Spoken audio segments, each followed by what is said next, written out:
Souleymane Diallo, secrétaire général de la commission sociale des étudiants de l'Université Gaston Berger de Saint-Louis. Nous ne pouvons plus tolérer le fait que des repreneurs au niveau des restaurants universitaires doivent colmater au jour le jour pour pouvoir avoir de quoi nourrir les étudiants de l'Université Gaston Berger de Saint-Louis. Parce qu'il faut le dire, actuellement, il est très difficile pour nous-mêmes, étudiants, à l'heure du petit déjeuner, de savoir même ce que nous allons manger à l'heure du déjeuner.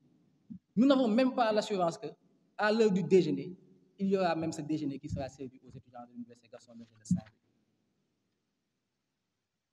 Est-ce que vous jugez nécessaire, est-ce que vous pouvez imaginer, pour une fréquentation de plus de 8000 étudiants par repas, les repreneurs doivent s'approvisionner au jour le jour?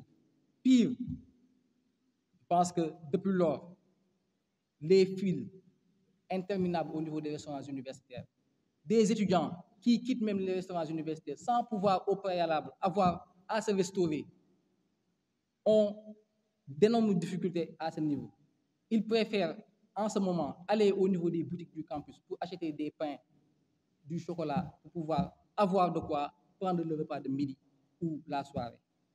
Donc, je pense que c'est une chose qui est anormale et que nous jugeons que la commission sociale, en tant que structure responsable, ayant épuisé tous les voies et moyens diplomatiques, doit monter au créneau. Il convient aussi de remercier les repreneurs des restaurants universitaires parce que depuis le mois d'avril, ils fonctionnent sans avoir les ressources nécessaires. Pour rappel, en octobre 2021, l'université a repoussé son ouverture, a retardé les activités pédagogiques pour une dette d'1 milliard envers les repreneurs. Mais tenez-vous bien, actuellement, à l'heure où je vous parle, l'État a une dette de plus de 4 milliards 600 millions envers ces mêmes repreneurs des restaurants universitaires. À l'heure où d'autres entités sont financées à hauteur de milliards, ce n'est pas pour minimiser quelque entité que cela puisse être, mais nous jugeons qu'en tant que représentants d'étudiants, qu'il est plus que nécessaire de mettre cet argent-là dans les secteurs prioritaires. Et nous jugeons que l'université est un de ces secteurs prioritaires-là. Parce que pour ces financements-là, nous le savons tous, ce n'est que de la poudre de perlimpinpin.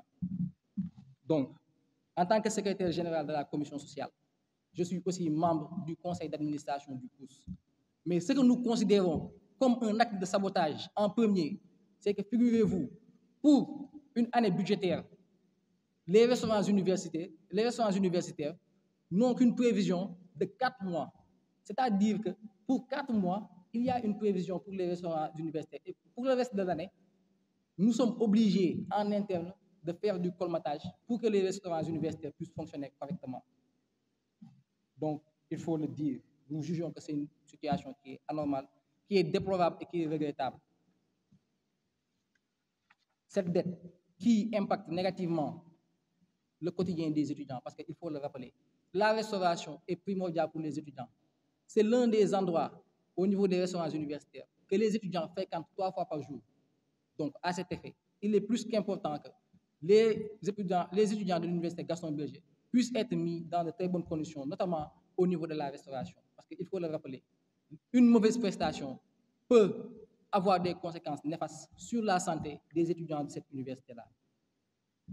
Donc, par rapport à cela, je pense que ce qui est dernièrement noté, c'est que les repreneurs des restaurants universitaires, en tant que des commerçants, commencent à refuser même des demandes de restauration des étudiants qui, en principe, doivent leur faire gagner de l'argent, mais parce qu'ils ne peuvent plus gérer la restauration convenablement parce que le budget n'y est pas. Donc, par rapport à cela, je pense que c'est encore une fois une situation que nous déplorons et que nous condamnons avec la dernière énergie. Nous voyons certes les efforts qui sont en train d'être faits, par la direction du COUS, les efforts qui sont en train d'être faits par les repreneurs des restaurants universitaires, les efforts qui sont en train d'être faits par les délégués de la commission sociale. Mais il faut le dire à un moment donné, ça ne suffit plus. La seule personne que nous jugeons, la seule autorité que nous jugeons qui soit en mesure de régler définitivement ce problème, c'est le président de la République, M. Macky Sall, que nous interpellons directement face à cette situation-là. Parce qu'il faut le dire, à un moment donné, en tant que représentants d'étudiants, nous serons obligés de prendre nos responsabilités et de dire que tant à servir aux étudiants des plats qui ne sont pas de très bonne qualité, autant ne pas servir ces étudiants-là. Et pour rappel, je pense que nous nous dirigeons vers les vacances et que la question de la dette, nous n'accepterons pas que les universités, surtout l'université Gaston Berger de Saint-Louis, puissent réouvrir ses portes tant que cette question n'est pas définitivement réglée. Et pour cela aussi, il y a lieu de faire une précision. Nous ne demandons pas aux autorités de croiser les bras pour dire que non, il faut repousser la date d'ouverture ou autre. Non.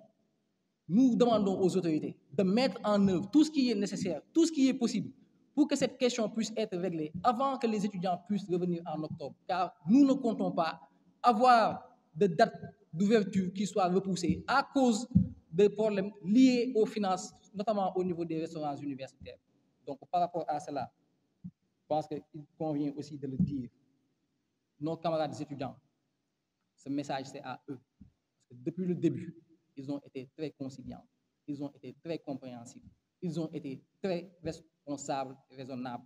Ils ont mis en avant la volonté d'apprendre, ils ont mis en avant ce désir-là de braver les pires conditions de vie, les pires conditions pour pouvoir réussir au niveau académique, pour pouvoir obtenir le diplôme, pour pouvoir suivre le cours convenablement, sans perturbation aucune. Vous l'aurez noté cette année-ci, au niveau de l'université Gaston Berger de Saint-Louis, il n'y a pas eu tellement de perturbations comme les années précédentes. Cela, c'est grâce à la responsabilité qu'ont les étudiants, tout un chacun, et les représentants d'étudiants que nous sommes. Il convient de rappeler que la commission sociale, en tant que structure exclusive de représentation des étudiants sur le plan social, a toujours eu une posture très responsable. En effet, conscient du retard académique noté à l'université Gaston Berger de Saint-Louis, conscient de l'importance qu'a la pédagogie, qui est notre raison d'être au niveau de ce campus social-là, la commission sociale a toujours eu à mettre en avant la force de l'argument et non l'argument de la force. Les autorités le savent très bien. Nous avons un arsenal de moyens de lutte syndicale que nous pouvons utiliser. Mais depuis lors, vous conviendrez avec moi que la commission sociale a toujours adopté une posture diplomatique. Car nous savons très bien que par rapport à ces situations des restaurants universitaires, nous ne pouvons pas faire recours aux journées sans tickets. Car si la situation en temps normal, où les étudiants donnent des tickets, devient une situation désastreuse, quand sera-t-il quand nous aurons à décréter des journées sans tickets? Donc, par rapport à cela, je pense que depuis lors, nous n'avons cessé d'être dans une posture diplomatique, d'être dans la recherche de solutions, d'être dans la proposition même de solutions concrètes. Mais hélas, nous avons eu à nous heurter à ce plafond de verre-là. Et il est temps de le dire, trop c'est trop. Nous disons stop.